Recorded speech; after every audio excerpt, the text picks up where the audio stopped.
ত্রয়োদশ জাতীয় সংসদ নির্বাচনের প্রার্থীদের মধ্যে আজ প্রতীক বরাদ্দ হবে এবং আগামীকাল থেকে আনুষ্ঠানিকভাবে নির্বাচনী প্রচারণায় নামবে প্রার্থীরা। এবং কিছুক্ষণের মধ্যে কক্সবাজারের মোট 4টি আসনে প্রার্থীদের মধ্যে প্রতীক বরাদ্দ হবে। বিশেষ করে স্বতন্ত্র প্রার্থী কক্সবাজার 3 আসনে ইলিয়াস মিয়ার প্রতীক বরাদ্দ হবে এবং একই সাথে যারা মূলত রাজনৈতিক দলের প্রতীক নিয়ে লড়বেন তারা রাজনৈতিক দলের প্রতীক নিয়েই নির্বাচনে অংশগ্রহণ করবেন। এবং এই মুহূর্তে জেলা প্রশাসক কার্যালয়ে অর্থাৎ জেলা রিটার্নিং অফিসারের কার্যালয়ে সেখানে মত বিনিময় সভা চলছে। সেখানে প্রার্থী এবং প্রার্থীর সমর্থকদের মধ্যে নির্বাচনী আচরণবিধি সহ নানান বিষয় নিয়ে আলোচনা সভা চলছে। এরপরে প্রতীক বরাদ্দ অনুষ্ঠান অনুষ্ঠিত হবে। মূলত কক্সবাজারের 4টি আসনের মধ্যে স্বতন্ত্র প্রার্থী কক্সবাজার 3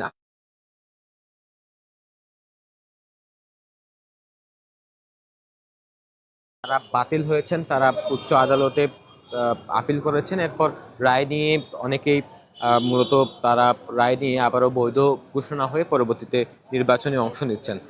বিশেষ করে কক্সবাজার 1 আসনে চকরিয়া পেকু আসন থেকেই যারা আগামী ত্রয়োদশ জাতীয় সংসদ নির্বাচনে অংশ নিচ্ছেন বিএনপির প্রার্থী সালাউদ্দিন আহমেদ এবং বাংলাদেশ জামায়াতে ইসলামীর প্রার্থী আব্দুল্লাহ আল ফারুক এবং গণ অধিকার পরিষদের মোহাম্মদ আব্দুল কাদের, এই 3 জন কক্সবাজার 1 আসন থেকে নিবন্ধিত রাজনৈতিক দলের পক্ষ থেকে নির্বাচনে অংশ নিচ্ছেন। কক্সবাজার 2 আসন থেকে আলমগীর মাহমুদ মাহফুজুল্লাহ ফরিদ বিএনপির প্রার্থী এবং ইসলামিক আন্দোলন বাংলাদেশ থেকে জিয়াউল হক এবং বাংলাদেশ খেলাফত মজলিস থেকে উবায়দুল কাদের নদভী এবং গণ অধিকার পরিষদ থেকে SM রুকনুজ্জামান খান এবং জাতীয় পার্টি থেকে মোহাম্মদ মাহমুদুল করিম এবং বাংলাদেশ জামায়াতে ইসলাম থেকে HM হামিদুর রহমান আজাদ প্রথমে মনোনয়নপত্র যাচা বাছাই যার অবৈধ বলে ঘোষণা হয়েছিল এবং পরবর্তীতে উচ্চ আদালতের রায় নিয়ে তিনি আবারও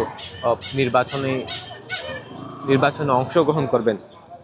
এবং গুলাম মওলাদ যিনি স্বতন্ত্র প্রার্থী ছিলেন তার মনোনয়নপত্র বাতিল করা হয়েছে কক্সবাজার 2 আসনে। এবং কক্সবাজার 3 আসন থেকে বাংলাদেশ জাতীয়তাবাদী দল বিএনপির ধানের শীষের প্রতীক নিয়ে লড়বেন লুৎফর রহমান কাজল এবং জামায়াতে ইসলামীর প্রার্থী শহীদুল ইসলাম বাহাদুর, ইসলামী আন্দোলন বাংলাদেশ থেকে আমিরুল ইসলাম এবং বাংলাদেশ লেবার পার্টির প্রতীক থেকে জগদীশ পড়ুয়া প্রার্থী এবং আমজনতা দল থেকে নুরুল আফসার তিনি নির্বাচনে অংশ নেবেন এবং স্বতন্ত্র প্রার্থী যিনি উচ্চ আদালতের রায় নিয়ে আবারও পুনরায় নির্বাচনে অংশ নেবেন তিনি ইলিয়াস মিয়া।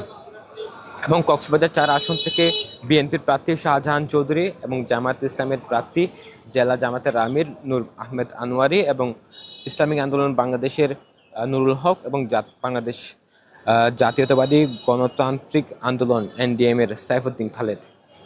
এবং প্রার্থীদের নাম বলছিলাম এতক্ষণ। এবং মূলত আজকে প্রতীক বরাদ্দ এবং আগামীকাল থেকে আনুষ্ঠানিকভাবে মাঠে প্রচারণায় নামবে প্রার্থীরা।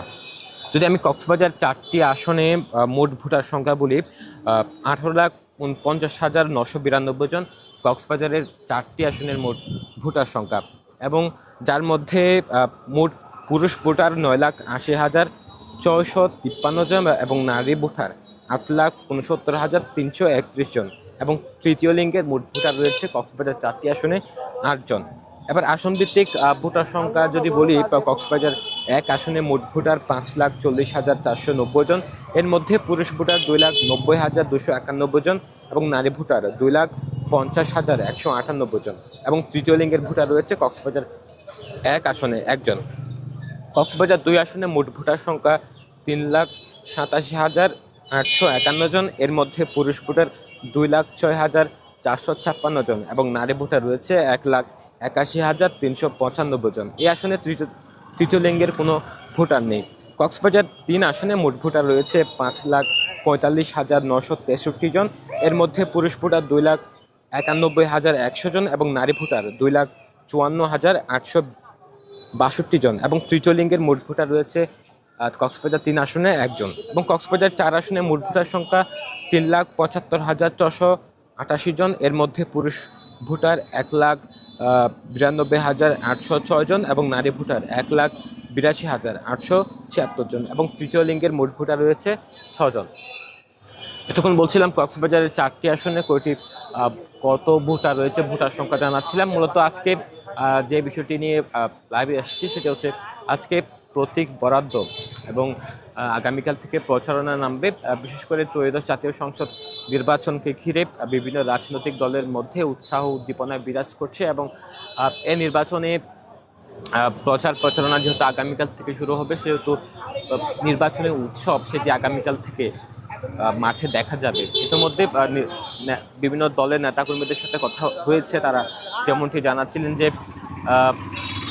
নির্বাচনী আচরণবিধি মেনে এবং নির্বাচন কমিশনের দেওয়া তারিখ অনুযায়ী আগামীকাল থেকে তারা কোমর বেঁধে নির্বাচনী প্রচারণা নামবেন, যেহেতু আজকে প্রতীক বরাদ্দ।